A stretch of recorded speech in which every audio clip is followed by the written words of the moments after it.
Hello, Professor. We are Team 36. Today we are going to talk about two university course delivery on campus and online based on the PCN diagram. And there are our group members. And our presentation is divided into four main parts. Firstly, we will analyze the specific content of the on-campus and online delivery. Secondly, we will compare the two delivery modes and find out the advantages and disadvantages of each. And finally, we will make reasonable recommendations based on our findings. Next, I will analyze the PCN diagram for teaching on-campus courses. You can see this is our on-campus diagram.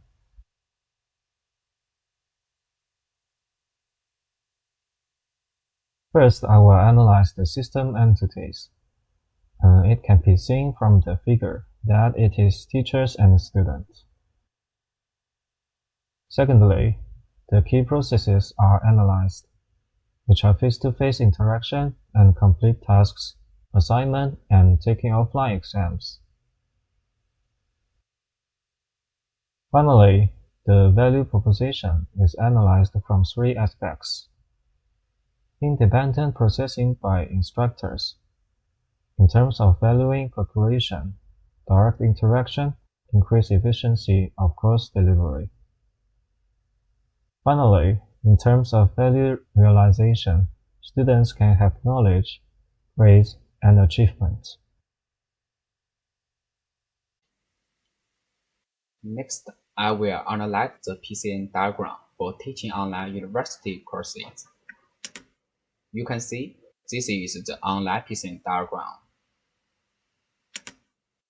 Firstly, I will analyze the system entities, which can be seen in the diagram of instructors and students. Secondly, let's analyze the key processes, which are attending online meetings and taking offline exams. Finally, I analyze the value proposition in three ways. In terms of valuing potential, instructors publish links to online teaching for students to study and create exam questions. In terms of valuing cooperation, instructors ask questions, teach courses, and then the students answer the questions and learn the lessons.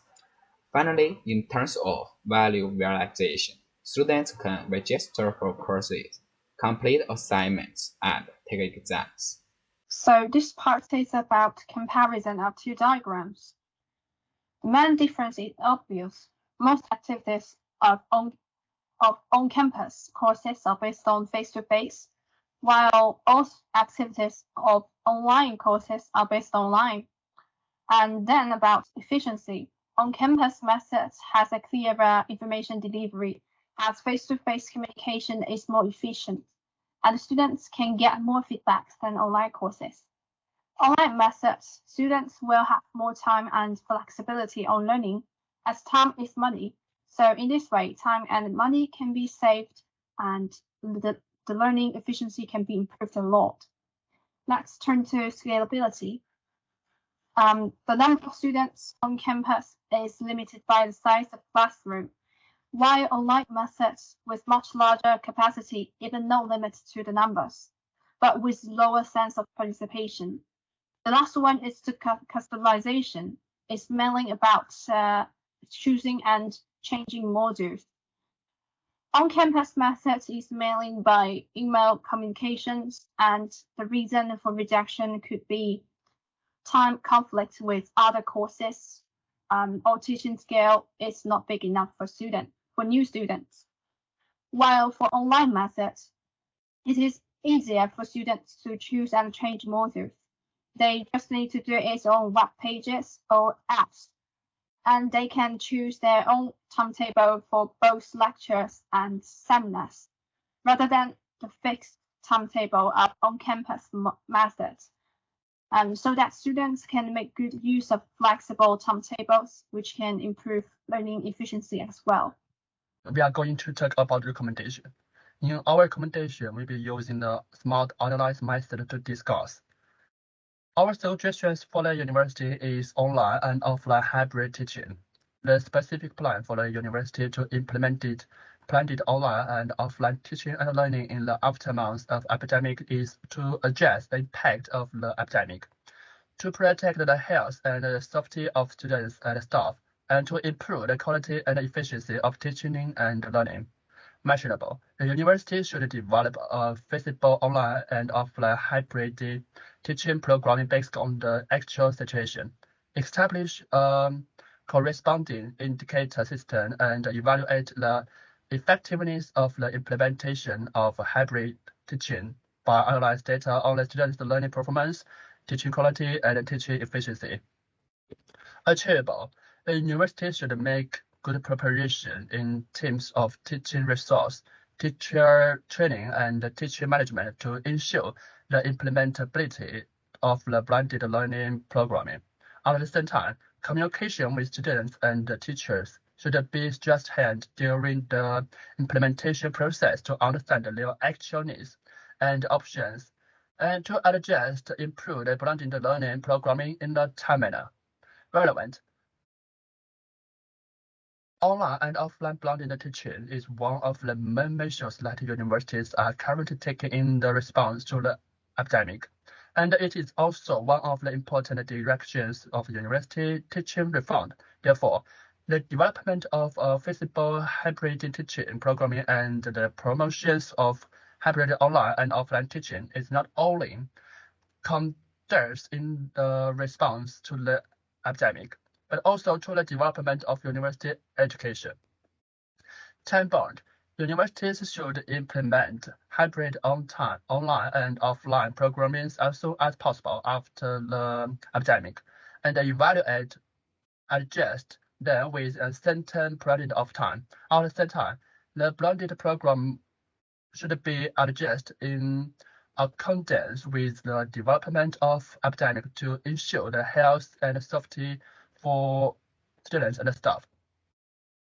That's why it will be giving the specific implementation plan. It is included 4 different parts. The first one is teaching resource preparation. Universities should provide adequate in online teaching resource, including online course, teaching matters, video test, and quiz. And at the same time, the university should be prepared for offline teaching in terms of space, equipment, and laboratories. The second one is teaching management.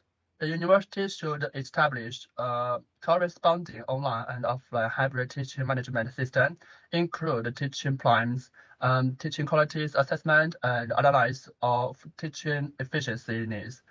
At the same time, the university should provide students and teachers with operative technical support and service. The third one is teaching implementation. The university should develop a responsible hybrid teaching programming and take for account of the learning needs of students and the quality of teachers' delivery. At the same time, the quality should be arranged in such a way that the time and the content offline and offline teaching is responsible distribution to let the advantage of the various teaching method can be following units. Effectiveness assessment. The university should establish a current bonding evaluation systems for the effectiveness of online and online hybrid teaching to assess and analyze the quality of the teaching efficiency, and student learning performance.